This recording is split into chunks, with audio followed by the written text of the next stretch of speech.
Marcus Chun had always been different from other children. While his classmates played video games and watched cartoons, he spent hours in his backyard, talking to birds and feeding stray cats. His parents thought it was just a phase, but Marcus knew something deeper was happening. Animals understood him in ways that humans never could. The gift, as his grandmother called it, ran in their family. She told stories of ancestors who could communicate with creatures from other worlds, but Marcus never believed those tales until the day everything changed. The morning started like any other Tuesday in the small town of Cedar Falls. Marcus worked as a wildlife researcher at the local conservation center, a job that perfectly suited his unusual abilities. His colleagues respected his work, though they often joked about his uncanny success with difficult animals. They had no idea that Marcus could actually hear their thoughts and feel their emotions. At 28, Marcus had learned to keep his abilities secret. The world wasn't ready to understand that some humans could bridge the gap between species. He lived alone in a cabin on the edge of town, surrounded by the forest he loved. His only companions were the various animals that sought him out, drawn by an invisible connection they couldn't explain. That Tuesday morning, Marcus received an urgent call from Dr. Sarah Mitchell, the head of the conservation center. A hiking group had reported strange lights in the mountains the night before, along with sounds they described as otherworldly. The local authorities dismissed it as weather phenomena, but several injured animals have been found in the area. Marcus grabbed his emergency kit and headed toward the mountains in his old pickup truck. The drive took him through winding roads that grew steeper and more remote with each mile. As he climbed higher, he noticed something odd. The usual forest sounds were completely absent. No birds singing, no insects buzzing. Even the wind seemed to hold its breath. He parked at the base of a steep trail that led to where the hikers had reported the lights. The morning sun filtered through the trees, casting long shadows across the forest floor. Marcus began his hike, listening carefully for any signs of injured wildlife. His enhanced senses picked up something immediately, a faint distress signal that seemed to come from multiple sources. Following his instincts, Marcus left the main trail and pushed deeper into the woods. The trees grew thicker here, and the canopy blocked out most of the sunlight. Strange scorch marks appeared on tree trunks, as if something extremely hot had passed through the area. The ground showed signs of impact, with small craters scattered across the forest floor. After an hour of searching, Marcus found the first injured animal, a red deer with burns along its side. The creature looked up at him with eyes full of fear and pain. As Marcus approached slowly, the deer's thoughts filled his mind. Images of bright lights falling from the sky, heat that burned without flame, and creatures unlike anything on Earth. Marcus treated the deer's wounds as best he could, but he knew the animal needed more help than he could provide in the field. He radioed back to the conservation center, requesting a rescue team. As he waited, he continued searching the area, following the trail of destruction deeper into the mountains. The second animal he found was a black bear, unconscious but breathing. The bear's fur was singed in places, and strange marks covered its body. These weren't ordinary burns or cuts. They looked almost like symbols, etched into the animal's skin with surgical precision. Marcus had never seen anything like them in his years of wildlife work. As he examined the bear more closely, Marcus felt a presence watching him. He turned slowly and saw something that made his breath catch in his throat. In a small clearing about 50 yards away, partially hidden behind a fallen tree, was a metallic object that definitely didn't belong in the forest. The object was roughly cylindrical, about the size of a small car, with a smooth surface that seemed to shift colors in the dappled sunlight. Steam rose from where it touched the ground, and the air around it shimmered with heat. Marcus knew he should report this immediately, but his curiosity overrode his caution. He approached the object carefully, noting how the forest seemed to bend away from it. Plants near the crash site were withered and blackened, while others showed impossible growth, as if time itself had been distorted. The object's surface was covered in the same symbolic markings he had seen on the injured animals. As Marcus got closer, he heard sounds coming from inside the object. Not mechanical sounds, but something organic, breathing, and what sounded almost like crying. Without thinking, he reached out and touched the strange metal surface. The moment his fingers made contact, images flooded his mind. He saw a vast ship traveling through space, filled with creatures that looked like a cross between dragons and dolphins. They had scales that changed color with their emotions, large intelligent eyes, and wings that could fold against their bodies. They were fleeing from something terrible, carrying their most precious cargo to safety.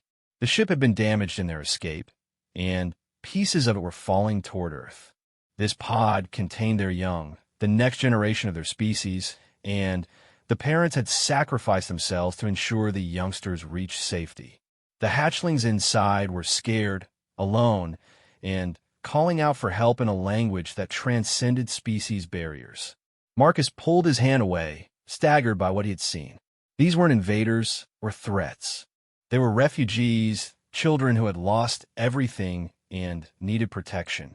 He looked around the forest, understanding now why the animals had been injured. They had tried to help, drawn by the same empathic connection that Marcus felt, but their biology couldn't handle the alien energy. The rescue team arrived 2 hours later, bringing equipment to transport the injured animals. Marcus led them to the deer and bear, but he didn't mention the alien pod. Something inside him knew that these creatures needed more than rescue. They needed someone who could understand them. Dr. Mitchell examined the animals personally, puzzled by their injuries. She questioned Marcus about what he had found, but he gave vague answers about strange weather damage. The burns and markings troubled her, but she had no explanation for them. That evening, after the rescue team had left with the animals, Marcus returned to the forest alone. He brought supplies this time: water, food, and medical equipment. The pod was still there, still warm to the touch, still emanating those desperate mental calls for help. This time, when Marcus touched the surface, he projected thoughts of safety and comfort. He let the creatures inside feel his peaceful intentions, his desire to help rather than harm. The crying sounds from within grew quieter, replaced by something that sounded almost like purring. Working by flashlight, Marcus examined the pod more closely. There were what looked like access panels along one side, marked with the same symbols he had seen earlier. Following his instincts more than any real knowledge, he pressed his hands against these panels and concentrated on opening them. The pod responded to his touch, panels sliding apart to reveal an interior that glowed with soft, blue light. Inside, nestled in what looked like crystalline nests, were 3 small creatures unlike anything Marcus had ever seen. They were about the size of house cats, with scales that shifted from deep blue to silver as they moved. Their eyes were large and luminous, filled with an intelligence that was unmistakably aware. These were the alien dragon hatchlings, and they were looking directly at him. The largest of the 3 lifted its head and made a sound that was part chirp, part musical note. Its thoughts touched Marcus's mind with surprising gentleness. The creature was trying to communicate, sharing images of its journey through space, the terror of the crash, and the desperate hope that someone would understand their need for help. Marcus reached out slowly, letting the hatchling smell his hand. When it didn't retreat, he gently stroked the scales along its neck. The creature's skin was warm and surprisingly soft, and it began to make that purring sound again. The other 2 hatchlings watched this interaction with curious eyes, their scales shifting to lighter, more hopeful colors. Through their mental connection, Marcus learned that these creatures were called Stelli in their own language, which roughly translated to star children. They were incredibly intelligent, even as babies, and possessed natural abilities that humans would consider magical. They could manipulate energy, influence weather patterns, and communicate across vast distances. The hatchlings were also incredibly vulnerable. Their physiology was designed for the controlled environment of their home world, not the harsh conditions of Earth. They needed specific nutrients, particular temperature ranges, and, most importantly, they needed the mental connection with a compatible being to help them process the trauma they had experienced. Marcus realized that these creatures had been calling out mentally since their crash, and he was apparently the only human in the area capable of hearing them. The injured animals had been affected by proximity to the pod's energy field, which was slowly adapting to Earth's environment, but causing problems in the process. As the night deepened, Marcus made a decision that would change his life forever. He couldn't leave these vulnerable creatures alone in the forest, but he also couldn't risk exposing them to the world. Humans would either fear them or try to exploit them, and neither option would end well for the Steli. He began preparing to move the hatchlings to his cabin, where he could care for them properly while figuring out a long-term solution. The largest hatchling seemed to understand his intentions and communicated approval to the other two. They trusted him completely, sensing his genuine desire to protect them. Using his wilderness skills, Marcus constructed a makeshift transport system. He lined a large backpack with soft materials and carefully moved each hatchling from their crystal nests. They seemed to enjoy the physical contact, their scales warming under his touch, and their mental voices filling his mind with contentment. The journey back to his cabin took most of the night. Marcus moved carefully through the dark forest, guided by his flashlight and his intimate knowledge of the terrain. The hatchlings remained calm during the trip, occasionally making their musical sounds or sharing brief mental images with him. His cabin was isolated enough that no one would accidentally discover his unusual guests. Marcus had always preferred solitude, and now he understood why. His life had been preparing him for this moment, for the responsibility of protecting these incredible beings. As dawn broke over Cedar Falls, Marcus settled the Steli hatchlings into his living room. He had prepared a warm, comfortable space near his fireplace, using blankets and pillows to create something resembling their crystal nests.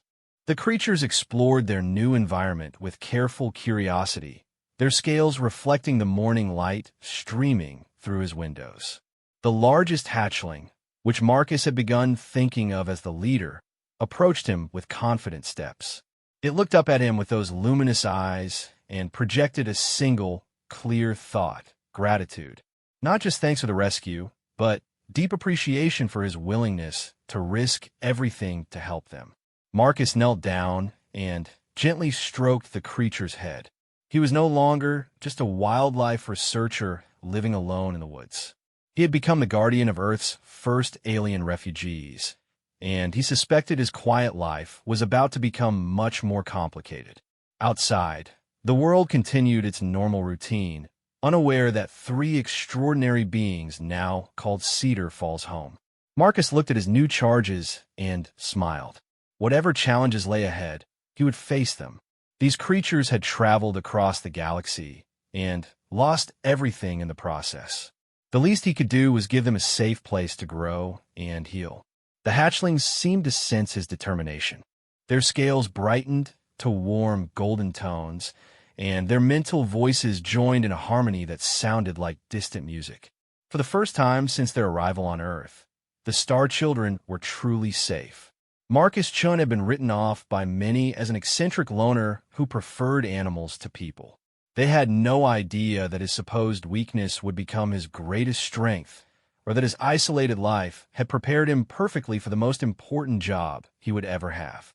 The guardian of the Steli had found his purpose, and the real adventure was just beginning. The first few weeks caring for the Steli hatchlings taught Marcus more about himself than years of solitary living ever had. The creatures required constant attention, specialized nutrition, and, most challenging of all, emotional support as they processed the trauma of losing their families and homeworld. Each hatchling had a distinct personality that emerged as they grew more comfortable in their new environment.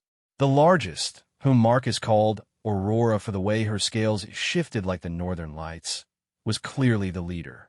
She was protective of the other two and often served as the primary communicator when they needed to share complex ideas with Marcus. The second hatchling, smaller but more curious, reminded Marcus of Quicksilver in the way he moved. This one, dubbed Sage, had an insatiable appetite for learning about Earth. He would spend hours examining objects around the cabin, from books to kitchen utensils, trying to understand human civilization through Marcus's memories and explanations. The smallest, whom Marcus named Ember for her warm, constantly glowing scales, was the most emotionally sensitive. She could detect Marcus's moods before he was even aware of them himself, often approaching to offer comfort when he felt stressed or overwhelmed by his new responsibilities. As their caretaker, Marcus discovered that his abilities extended far beyond simple animal communication. The Stelli were teaching him, whether intentionally or not, to access deeper levels of empathic connection. Through them, he began to understand the intricate web of consciousness that connected all living things. The hatchlings grew at an astonishing rate. Within 3 weeks, they had doubled in size and developed more sophisticated communication abilities. They could now project complex images and emotions, sharing detailed memories of their home world and their species' culture. Marcus learned that the Stelli were ancient beings, with lifespans measured in millennia rather than decades. They were the guardians of their solar system, maintaining the delicate balance between planets and protecting younger species from cosmic threats. Their escape to Earth had not been random. They'd been drawn by something their parents sensed in the planet's energy signature. Through Aurora's memories, Marcus saw glimpses of the disaster that had driven them from their home.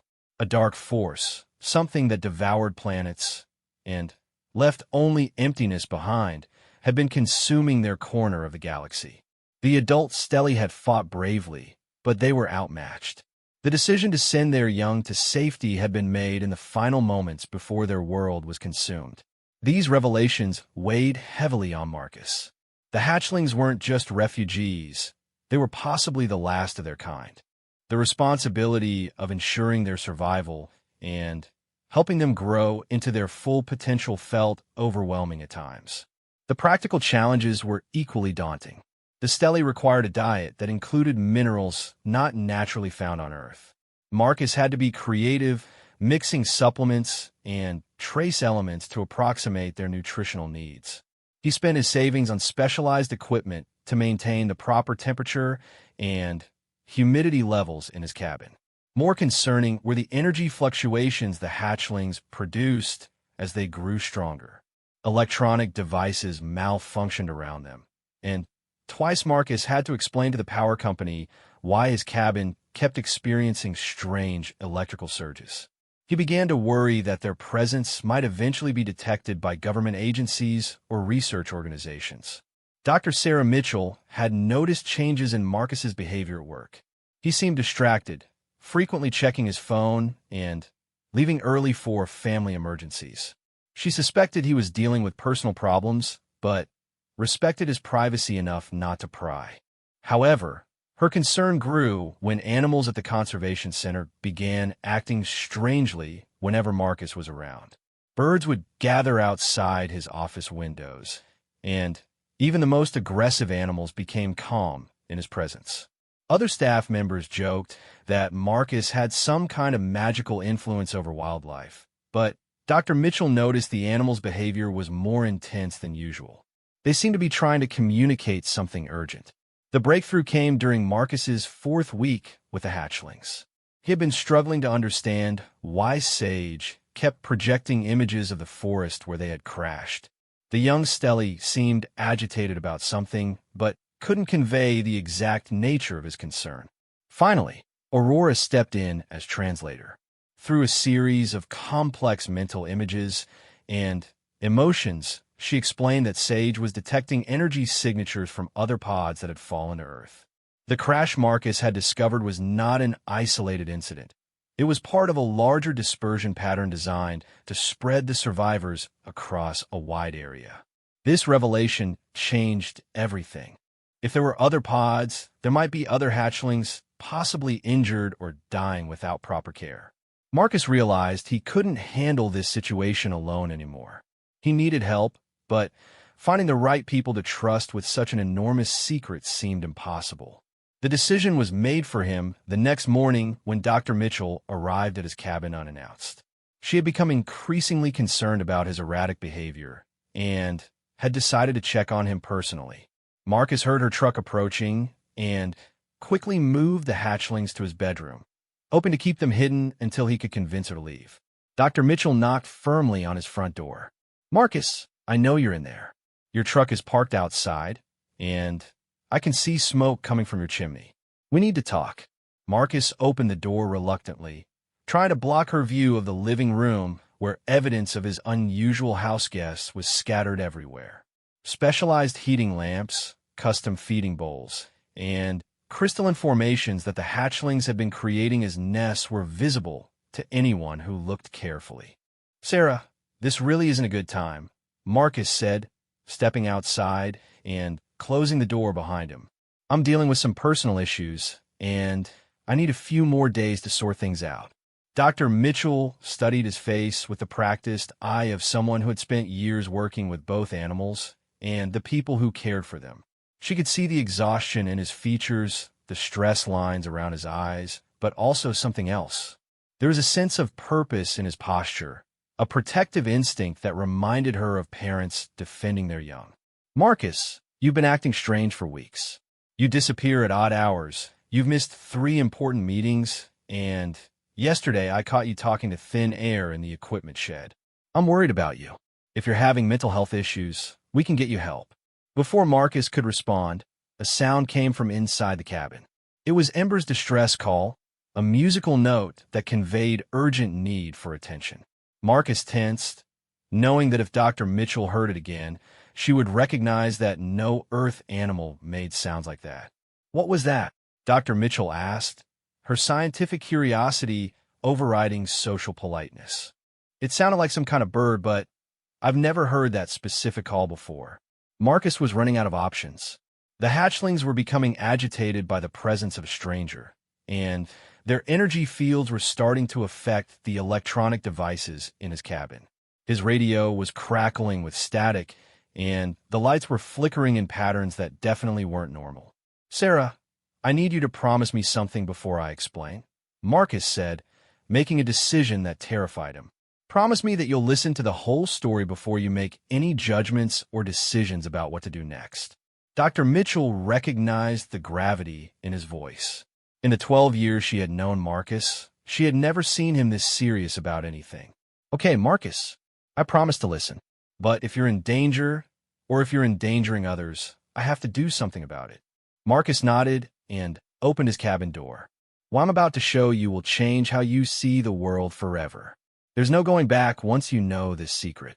As they entered the living room, Dr. Mitchell's breath caught in her throat. The space had been transformed into something that looked like a cross between a nursery and an alien habitat. The strange equipment she had glimpsed earlier made sense now, though she couldn't begin to guess what kind of creatures would require such specialized care. Then, Aurora stepped out from behind the couch. Dr. Mitchell had spent her entire career working with animals. She had seen creatures from every continent, studied their behaviors, and prided herself on her scientific objectivity. Nothing had prepared her for the sight of a young dragon-like being with scales that shifted color like oil on water and eyes that held unmistakable intelligence. Aurora regarded the newcomer calmly, her scales settling into neutral blues and greens. Through her connection with Marcus, she had sensed his trust for this human, though she remained cautious. The creature took a few graceful steps forward, her movements fluid and purposeful. "My God," Dr. Mitchell whispered, sinking into Marcus's armchair. "What is that thing? Where did it come from?"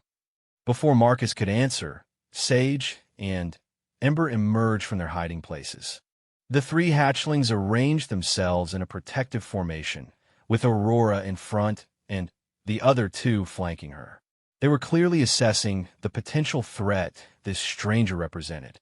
Marcus knelt beside Aurora and placed a gentle hand on her neck. The contact helped calm all 3 creatures, their scales brightening to more welcoming colors. "These are Stelli," he began, using their native term. They're refugees from another solar system. Their world was destroyed, and they crashed here about a month ago. Dr. Mitchell stared at the creatures, her scientific mind racing to process what she was seeing. The beings were clearly alive, clearly intelligent, and clearly not from Earth. Every instinct she had as a researcher was screaming at her to document everything, but another part of her recognized the vulnerability in their postures. "How is this possible?" she asked, her voice barely above a whisper. "How are you communicating with them? How do you know what they need?" Marcus explained his abilities briefly, focusing more on the practical aspects of caring for the hatchlings than the mystical implications of interspecies communication. He showed Dr. Mitchell the specialized diet he had developed, the environmental controls he had installed, and the behavioral patterns he had observed. As he spoke, Ember approached Dr. Mitchell cautiously. The smallest hatchling was curious about this new human, especially one who showed such obvious fascination rather than fear. Ember's scales shifted to warm gold as she stopped just out of arm's reach, tilting her head and making a soft, questioning sound. "She's trying to understand your intentions," Marcus translated. Ember is the most empathic of the three. She can sense emotions more clearly than the others. Dr. Mitchell extended her hand slowly, the way she had learned to approach nervous animals. Ember considered for a moment, then stepped forward and touched her nose to Dr. Mitchell's palm. The contact sent a shock of sensation through the scientist's mind, not painful, but overwhelming in its intensity. For just a moment, Dr. Mitchell experienced what it felt like to be Ember. She sensed the vast loneliness of being cut off from her kind, the gratitude toward Marcus for his care, and the desperate hope that this new human might also offer protection rather than threat. The connection lasted only seconds, but it changed Dr. Mitchell's perspective completely. "They're not just intelligent," she breathed, looking at Marcus with new understanding. "They're sentient in ways that we can barely comprehend. These aren't animals, Marcus. They're people." Aurora stepped forward and fixed Dr. Mitchell with those luminous eyes.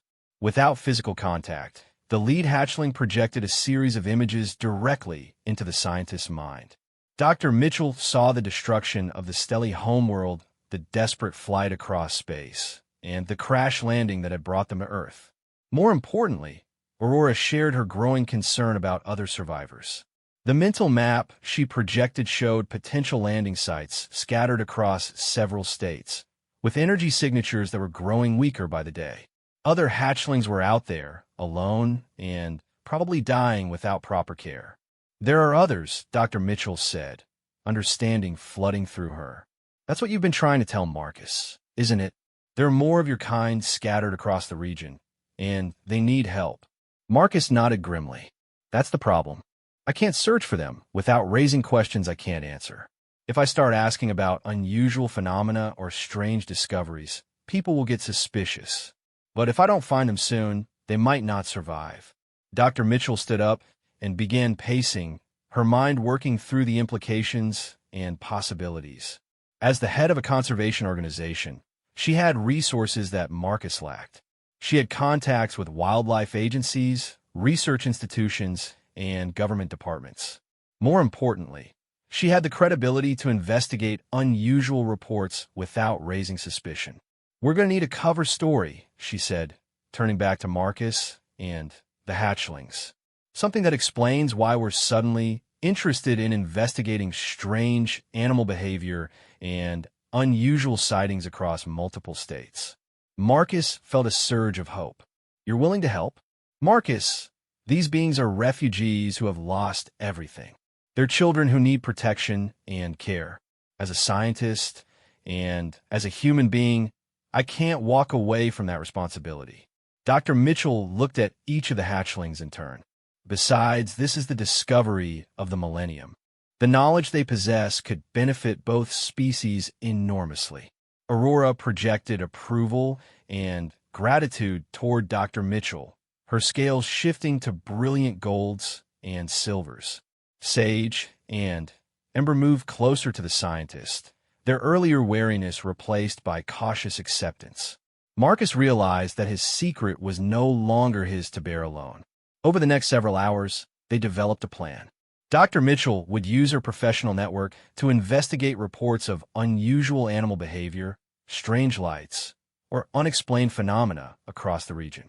She would claim to be researching the effects of recent solar flare activity on wildlife migration patterns, a credible cover story that would allow her to access official reports and investigate crash sites.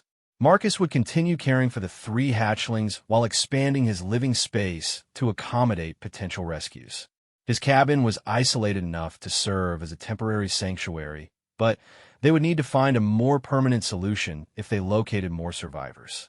The Stelli participated in the planning process, contributing their knowledge of their species' needs and their ability to detect energy signatures from other pods.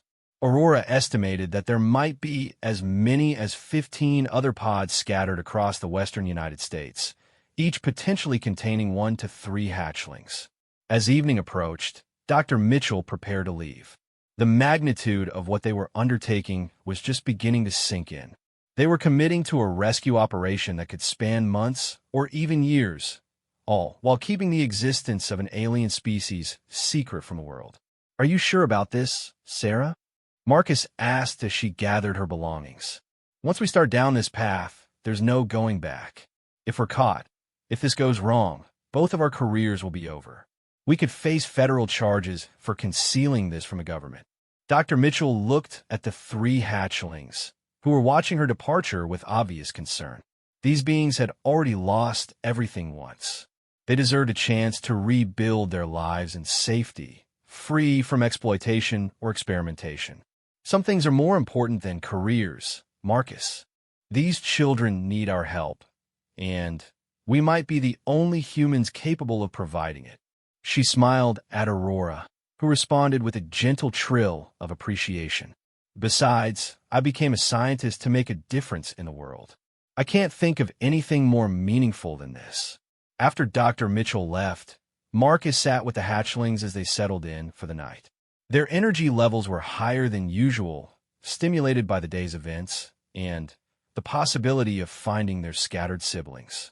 Aurora projected images of potential reunions, while Sage shared his excitement about having another human ally.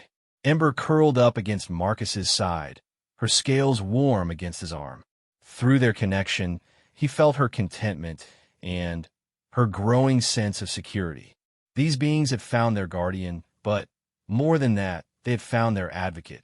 Marcus looked out his cabin window at the stars, knowing that somewhere among them had once lived an entire civilization of Stelli. Now only scattered children remained, hidden across Earth and dependent on human compassion for their survival. The responsibility was enormous, but for the first time since finding the first pod, Marcus felt equal to the challenge. The rescue mission would begin tomorrow, but tonight, the Star Children were safe, warm, and no longer alone in their struggle to survive. Marcus Chun, the man many had written off as an eccentric loner, had become the leader of the most important conservation effort in human history. And this was only the beginning. The rescue operation began at dawn with Dr. Mitchell arriving at Marcus's cabin with detail maps, satellite imagery, and a carefully prepared cover story. Over the past week, she had used her professional contacts to gather reports of unusual incidents across 5 western states, creating a comprehensive database of potential Stelli crash sites. The first lead took them to Montana, where a rancher had reported finding burned circles in his pasture along with several dead elk that showed no signs of disease or injury. The local veterinarian had been baffled by the animal's condition, noting unusual cellular damage that didn't match any known cause. Marcus loaded his 3 hatchlings into a specially modified travel trailer, complete with climate control and communication equipment. The Stelli were nervous about leaving their safe haven, but Aurora had been adamant about participating in the search. Her ability to detect other pods was their best hope of locating survivors quickly. The drive to Montana took 8 hours, during which the hatchlings provided constant updates on energy signatures they were detecting. Sage was particularly sensitive to the electromagnetic disturbances caused by damaged pods, while Amber could sense the emotional distress of isolated survivors. They arrived at the ranch in the late afternoon to find that the property owner, a weathered man named Bill Harrison, was more than willing to let scientists investigate his land. The mysterious incident had cost him 3 prize bulls and left his remaining cattle too spooked to graze in the affected area. Marcus and Dr. Mitchell followed Mr. Harrison to the damaged pasture, while the hatchlings remained hidden in the trailer. The scene was eerily similar to what Marcus had found in Cedar Falls.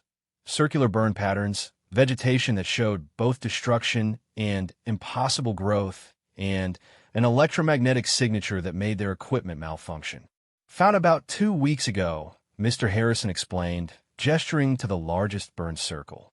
Cattle were acting crazy that whole day, mooing and carrying on like something had them spooked. Then that night we saw lights in the sky, bright as day but moving wrong, you know. Next morning, this is what we found. Dr. Mitchell took extensive photographs while Marcus searched for the source of the disturbance. Using the skills he had developed at the first crash site, he followed the energy trail to a small grove of cottonwood trees about a quarter-mile from the main impact area. Hidden beneath fallen branches and accumulated debris was another pod, smaller than the first one Marcus had found, but constructed from the same color-shifting metal. This pod showed more damage from its crash landing, with several hull breaches that had allowed Earth's atmosphere to contaminate the interior environment. Marcus touched the pod's surface and immediately felt the presence inside, but it was weak and fading. Working quickly, he located the access panels and managed to open the damaged craft. Inside, nestled in a single crystal formation, was one tiny stelly hatchling, barely alive. This survivor was even younger than the others, no bigger than a kitten, and colored in deep purples and blues that barely flickered with life.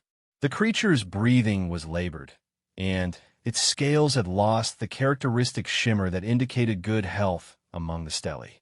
Marcus carefully lifted the dying hatchling, feeling its distress through their mental connection. The young being had been alone for too long, without proper nutrition or temperature control. Most critically, it had been isolated from the empathic support that stelly children needed to process trauma and maintain emotional stability. Back at the trailer, Aurora immediately took charge of the rescue. She communicated urgently with Marcus about the specific care requirements for such a young survivor. The 3 healthy hatchlings arranged themselves around their new sibling, creating a healing circle that channeled their combined energy toward the weakened creature. Dr. Mitchell watched in amazement as the emergency treatment unfolded. The healthy hatchlings' scales grew brighter as they shared their strength with the newcomer, while Aurora projected soothing mental images to help the traumatized survivor understand that it was now safe. Within an hour, the rescued hatchling's condition had stabilized. Its breathing grew stronger, and its scales began to show faint glimmers of the healthy luminescence that characterized its species. Marcus named this newcomer Hope, both for the circumstances of its rescue and for what its survival represented. The next 3 weeks became a blur of constant travel and desperate searches. Using the intelligence gathered by the hatchlings and Dr. Mitchell's growing network of contacts, they located 6 more crash sites across Colorado, Utah, and New Mexico. Each rescue presented unique challenges and heartbreaking discoveries. At a site in Colorado, they found 2 hatchlings who had been discovered by a family of hikers. The children had hidden the creatures in their barn, trying to care for them with farm animal supplies. The stelly were alive, but malnourished, their scales dull from improper diet, and their emotional state fragile from well-meaning but inadequate care. In Utah, Marcus tracked energy signatures to a remote canyon where a pod had crashed into a river. The impact had split the craft open, and the single occupant had been forced to survive in a cave for 3 weeks. This hatchling, whom they called River, had developed incredible resilience but showed signs of severe psychological trauma from prolonged isolation. The New Mexico site yielded the most tragic discovery yet. They found a pod that had been discovered by local authorities and transported to a military research facility. Through careful investigation, Dr. Mitchell learned that the base's scientists were studying what they believed to be advanced foreign technology, unaware that they had captured a living being. The rescue from the military base required all of Marcus's skills and Aurora's growing abilities.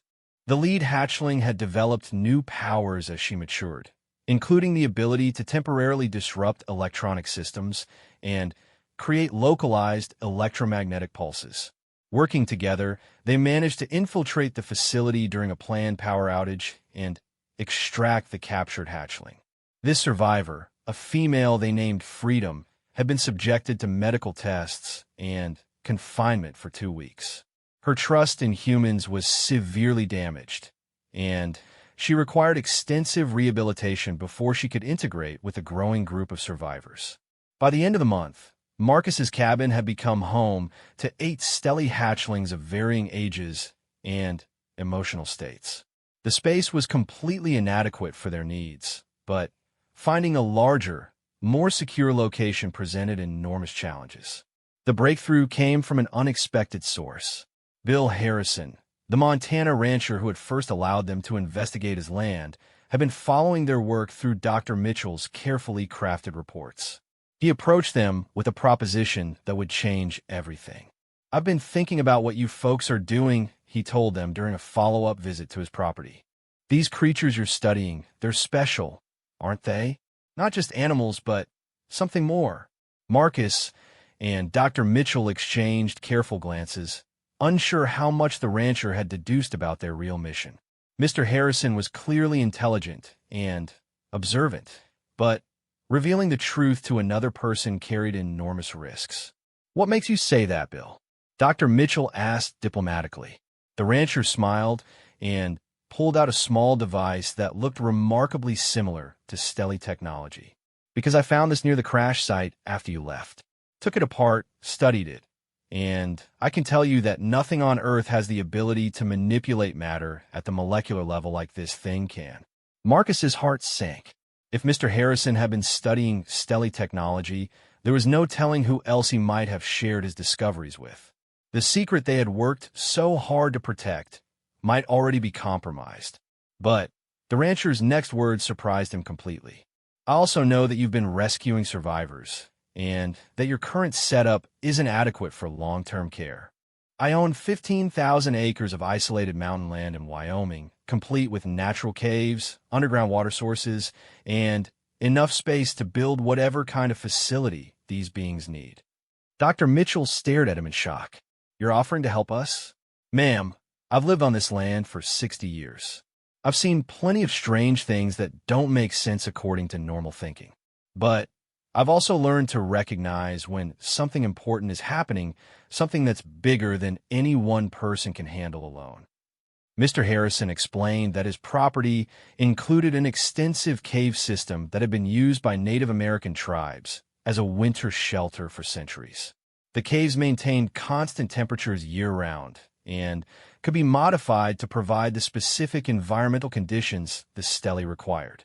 More importantly, his ranch was completely self-sufficient, with its own power generation, water systems, and communication networks. They could create a sanctuary that would be invisible to government surveillance and large enough to accommodate not just the current survivors, but any additional hatchlings they might rescue. Aurora was the first to express approval of the plan. Through her connection with Marcus, she shared her assessment that Mr. Harrison's intentions were genuine and that his property would provide the security they desperately needed. The other hatchlings quickly agreed, their mental voices joining in harmony to support the proposal. The relocation took 3 months to complete. Working with a small crew of trusted contractors who believed they were building an exotic animal rehabilitation center, they created underground facilities that rivaled anything found in major zoos or research institutions. The main habitat featured multiple climate zones, from the cool, humid conditions preferred by the younger hatchlings to the warmer, drier environment needed by the older ones. Crystalline formations were imported from various sources and arranged to create nesting areas that reminded the stelly of their original home world. Most importantly, They established secure communication systems that would allow the hatchlings to maintain contact with any additional survivors they might find. Aurora had been working with Sage to develop a planet-wide detection network, using Earth's electromagnetic field to carry messages across vast distances. As winter approached, their sanctuary was complete. The 8 rescued hatchlings had grown into healthy juveniles, their scales bright with good health, and their mental voices strong with confidence. They had formed a complex social structure that balanced their individual needs with their collective survival requirements. Marcus found himself transformed by the experience. The man who had once preferred solitude now managed a complex operation involving multiple species, advanced technology, and international implications. His ability to communicate with the Steli had evolved as well, allowing him to serve as translator and mediator between their culture and human society. Dr. Mitchell had documented everything, creating a comprehensive database of Steli physiology, psychology, and culture that would be invaluable for future research and care. Her scientific training had been essential in developing the medical protocols and nutritional programs that had saved several of the rescued hatchlings. But their greatest success was the psychological healing they had achieved. The traumatized refugees had become a thriving community, supporting each other through the grief of losing their original families, while building new bonds that would last for centuries. The final piece of their mission fell into place on Christmas Eve, when Aurora detected the last pod signature they had been tracking for months. This final survivor was located in Alaska, where it had remained hidden beneath permafrost since the original crash dispersal. The rescue expedition to Alaska was the most challenging yet, requiring specialized cold weather equipment and careful coordination with indigenous communities who had reported strange lights and unusual animal behavior in the region. They found the pod buried under 6 feet of ice and snow, its occupant in a state of deep hibernation that had allowed it to survive the extreme conditions. This final survivor was unique among the hatchlings, with scales that shifted through the entire color spectrum and mental abilities that surpassed even Aurora's impressive capabilities. This hatchling, whom they named Solstice for the timing of its rescue, completed their family of 9 survivors. With all the known pod signatures now accounted for, Marcus and his team could finally focus on the long-term future rather than constant emergency rescues. The Steli community established at Harrison Ranch became a model for interspecies cooperation and understanding. The hatchlings continued to grow and develop, their unique abilities contributing to both their own survival and the betterment of their human caretakers. Aurora emerged as the unofficial leader of the group, her natural charisma and advanced communication skills making her the primary interface between the Steli and their human guardians. Sage developed into the community's chief researcher, using his insatiable curiosity to bridge the gap between Steli technology and Earth science.